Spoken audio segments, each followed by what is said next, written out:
on behalf of the Holy Spirit of the land of India. After 1 year, once again I meet you.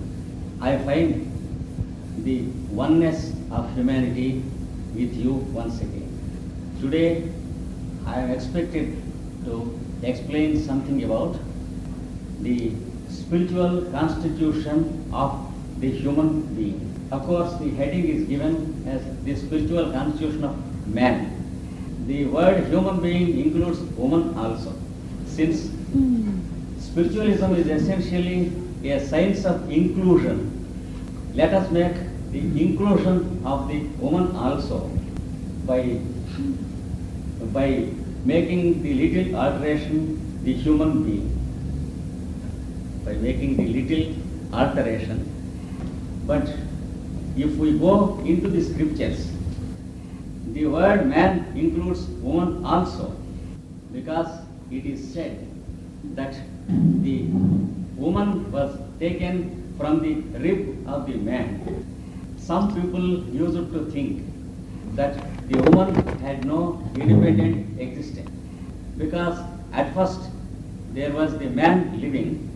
He was framed by God from the dust, and God breathed life into the nostrils of man, and man began to live.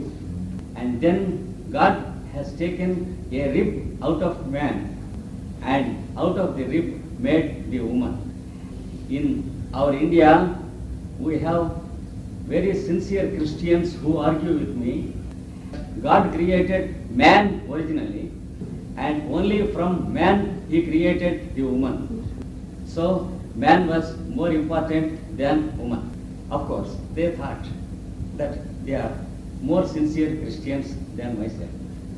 They would have understood the scripture more correctly, because the language of the scriptures is more profound than what we suppose. Language of the scriptures has never been intellectual. It is simple and direct, but it is deep and profound.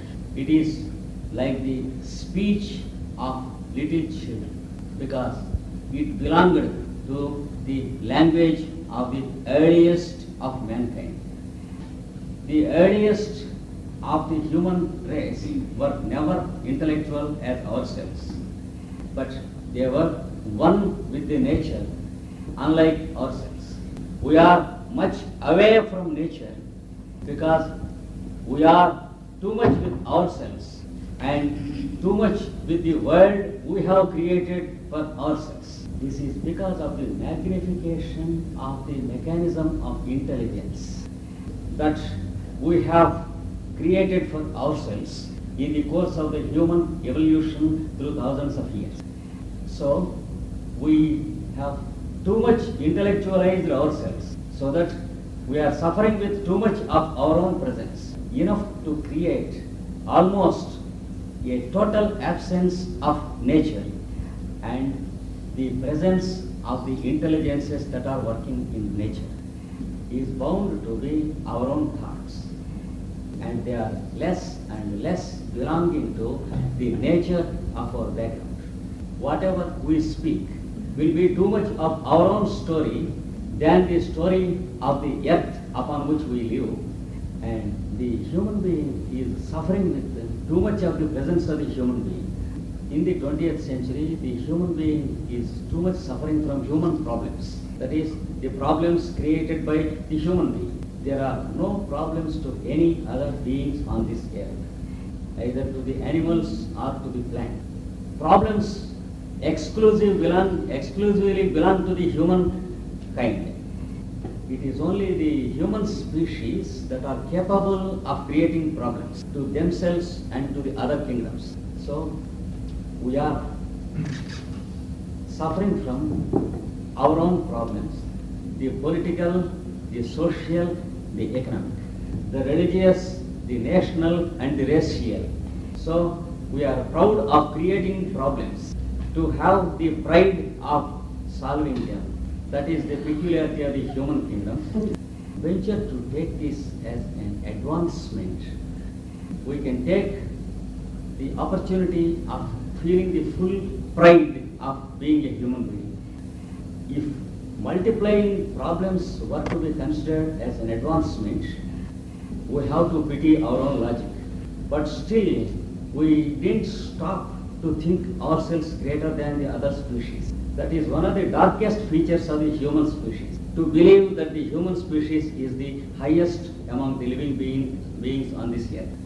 So, the advanced humanity of the modern ages suffers from the inevitability of these limitations, self-made limitations, which we can say self-conditionings, and we have no time to feel the presence of nature. So our language is filled with our own intellect. We are not so much ready to get tuned with the language of the scriptures.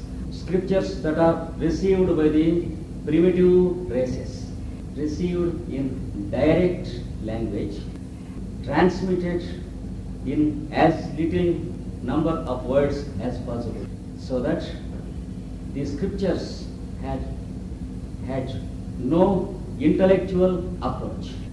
Whenever we try to make an intellectual approach to any one of the scriptures, we make our own fantastic theories of those scriptures. Our literature about the scriptures will develop as nonsense, but the scriptures stand as they are unique. Our literature, scientific and artistic, comes and disappears with centuries, whereas the scriptures run through time, having been translated from language to language, transmitted from nation to nation, from race to race, inherited. That is the difference between the scriptures and the other works. The intellectual achievements go into dust within few centuries. As you make an observation of the scriptures, you will find the same material living through thousands and thousands of years, through various languages, through various nations and races. So we have to make a fresh attempt to understand the scriptures. Man is made out of the dust. This is a sentence found within the first few pages of the scripture. The scientist of biology or chemistry or physics may smile or laugh at it, mag darüber lachen, but he has no cheek to say no to this sentence, because when he makes an analysis of his own constitution, let him be a professor of biology or physics or chemistry or psychology or parapsychology or sensory perception or extrasensory perception, what he finds in his body is nothing more than what he finds in the dust. So this sentence stands a truth. Whether one laughs or smiles, whether one mocks or whether one has the stature to appreciate it. So this sentence is more true than the present biology or chemistry or physics. Unless you have this sentence as your background, you cannot properly understand biology, chemistry or physics. Without the sentence of the scripture, you can be a best student of any modern university, but you cannot be a best student of the science. So, what made man? We can imagine that the woman made man as mother, but there must be the father. So, man made woman as the father of his own daughter, and woman made man as the mother of her own son. So 50% truth in each statement. Put together the two statements. The word man and woman will be used in quite a different sense. In this unique sense, the words are used in scripture. The word man is used to indicate the indweller in you, whether you have a female body or a male body. The indweller is called man, and the remaining is called woman. That is, the active principle in you the soul and spirit put together, and the rest of the principles, the physical matter, the mind and the senses, and the forces and energies that are at work in you, the intelligence you have, the logic you have, and the recollection you have, all the psychological and psychic faculties you have, all these put together form the second half, that is the passive principle in you, which is taken out from yourself, made into a fabrication, just as the spider makes its own fabric around itself. So the words male and female are used respectively to indicate the spider and its house. Now you can read once again the lines from the Old Testament, how the woman is taken out of the rib of the man. Finally, I want to remark that the words woman and man used in the Old Testament do not belong to the original Hebrew language. In the Hebrew language, if you carefully make a study, the words used are male and female and not man and woman. Male and female are principles, that is the active and the passive principles in creation. Whereas the biological difference of the male and female bodies is quite different. The physical sex differentiation has no much significance in the higher layers of consciousness in nature, because in the language of nature, the male and female difference of the physical bodies is only a matter of biological convenience to make the multiplication of the species possible. In other words, to make the reproduction possible. Just as the post office man carries his own bags for convenience, the male body carries its own bags and the female body carries its own bags only for the biological convenience of reproduction. This has no much significance at all, because this difference is possible only in the lower planes of our existence. For example, the structure of the physical body has this difference, a part of the mind has this difference, and certain tissues of the body have difference, and the biochemistry that conducts the reproductive functions has this difference. Beyond that, if you go to the etheric body, it is only a temporary prototype of male or female bodies. As long as this physical body exists, its original etheric body exists in the same form. And when the appointed time has come to leave this body, that etheric body makes a disappearance, cutting off the connection between the physical matter and the indweller.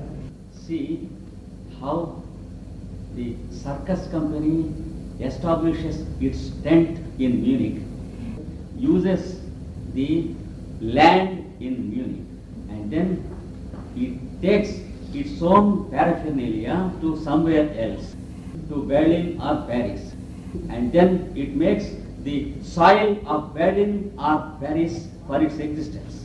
So there is no much connection between the soil and the biological beings of the circus.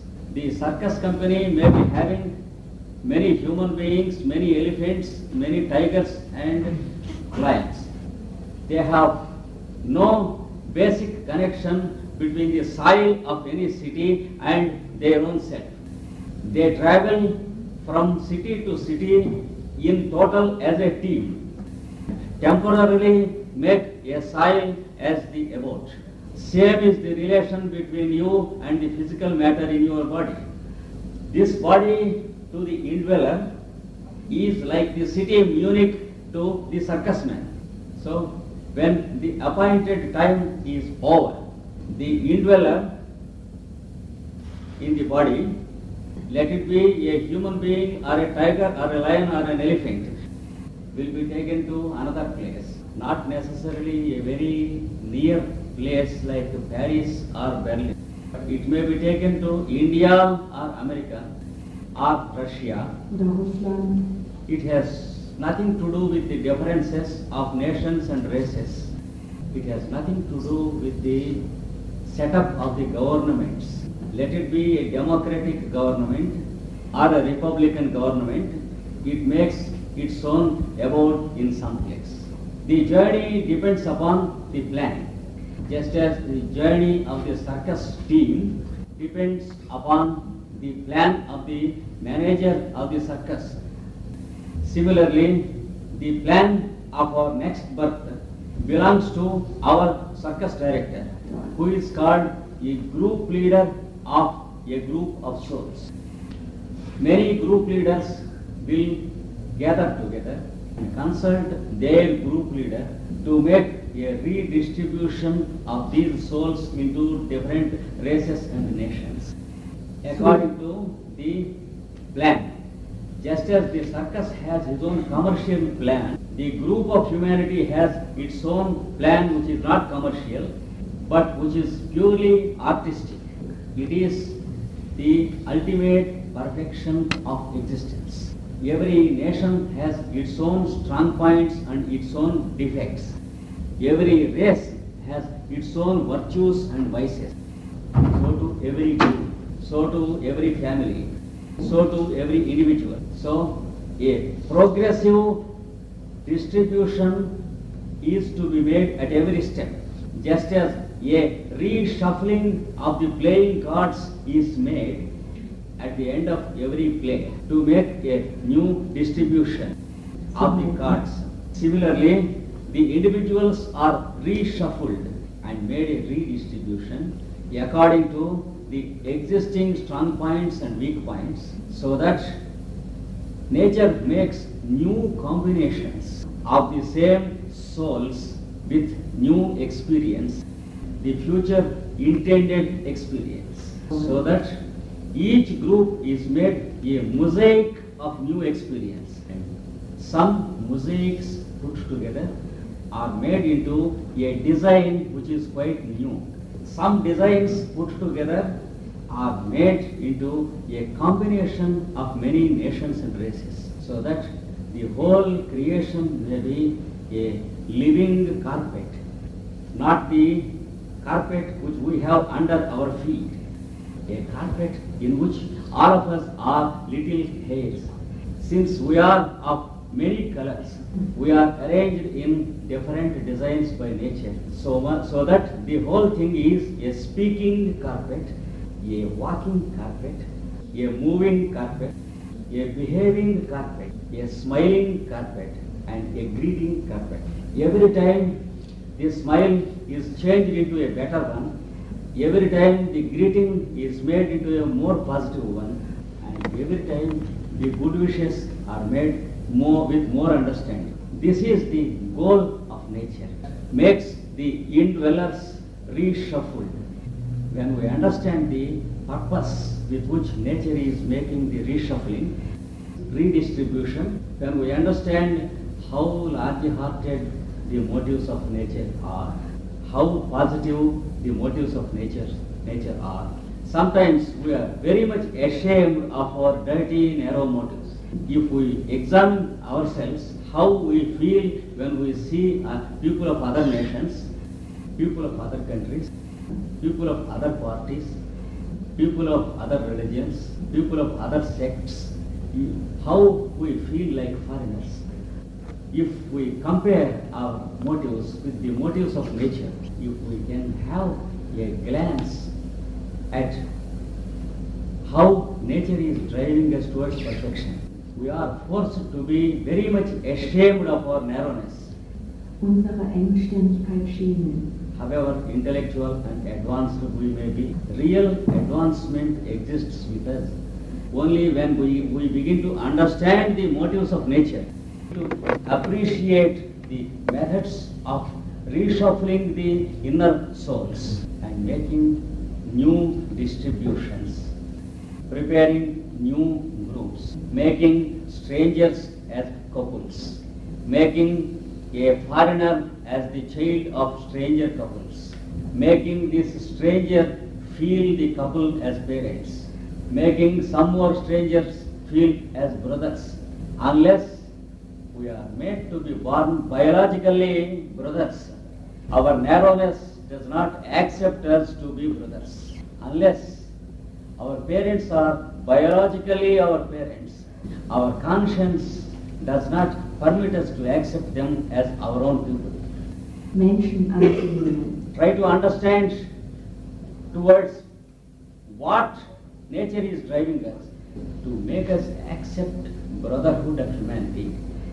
Nature is making us born so that they may have the training to love one another with the animal ties of biological relationship, which gives us a platform to understand gradually the real brotherhood which is underlying. And this is the purpose of nature. For this, our constitutions are made. If we can keep this in our mind, Wenn wir das we can better understand our constitution. Every degree of understanding of our constitution depends upon our degree of understanding the plan of our life. If we know ourselves only from our birth, and if we believe that we live only up to our physical death, if we cannot see before birth and after death, then we have one type of understanding of the values of life. If we know something more, we have a little more understanding than the physical. If we know the intention of nature and the ultimate perfection, which is the background intention of nature, then we begin to feel all the layers of our constitution. One by one, the subtle layers of our existence will be revealed to us, and gradually we begin to behave according to the intricate mechanism with which we are equipped. Otherwise, if we do not know anything before and beyond birth and death, the intricate mechanism of this constitution goes a waste. The higher faculties of this constitution, the higher utilities of the machinery inside, the magnetic, electric and the electronic instruments we have within, the high-speed computers with which we are equipped inside, and the intricate, skillful programming machines with which we are equipped will go a waste. We just live to eat when we are hungry, to drink when we are thirsty, to sleep when we are tired, to awake when we are refreshed, to do something to kill our curiosity, to earn some money to make ourselves